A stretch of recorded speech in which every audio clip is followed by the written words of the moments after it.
Everyone, చూడగానే నోరూరించే బీరకాయ రోటి పచ్చడి ప్రిపరేషన్ కోసం ముందుగా కడాయిలోకి ఆయిల్ తీసుకొని కొన్ని పచ్చిమిర్చిని ఫ్రై చేసుకొని పక్కన పెట్టేసుకుందాం. నెక్స్ట్ అదే కడాయిలోకి కొంచెం ఆయిల్ వేసుకొని బీరకాయ ముక్కలు, బీరకాయ పొట్టు కూడా వేసుకుంటున్నాను. బీరకాయ పొట్టు వల్ల టేస్ట్ అనేది బాగుంటుంది. కొంచెం సాల్ట్ వేసుకుంటే త్వరగా ఫ్రై అయిపోతాయి. ఫ్రై అయిపోయిన తర్వాత కొత్తిమీర కూడా వేసుకొని ఇది కూడా ఫ్రై అయిపోయిన తర్వాత పక్కన పెట్టేద్దాం. ఫస్ట్ రోల్లోకి కొంచెం జీలకర్ర, ఎల్లిపాయలు ఒక 4-5 తీసుకొని వాటిని ఈ విధంగా దంచుకుందాం.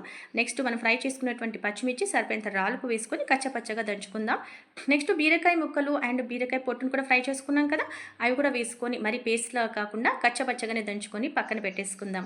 నెక్స్ట్ పోపు కోసం కడాయి తీసుకొని ఆయిల్ వేసుకొని హీట్ అయ్యాక అందులో కొన్ని ఆవాలు, జీలకర్ర, కొంచెం శనగపప్పు, ఎండుమిరపకాయలు, పసుపు, కరివేపాకు వేసుకొని ఇదంతా ఫ్రై అయిపోయిన తర్వాత ఈ బీరకాయ పేస్ట్ ఉంది కదా దీనిపైన వేసేసుకున్నట్టయితే చాలా సూపర్ టేస్టీగా ఉంటే బీరకాయ రోటి పచ్చడి రెడీ అయిపోతుంది.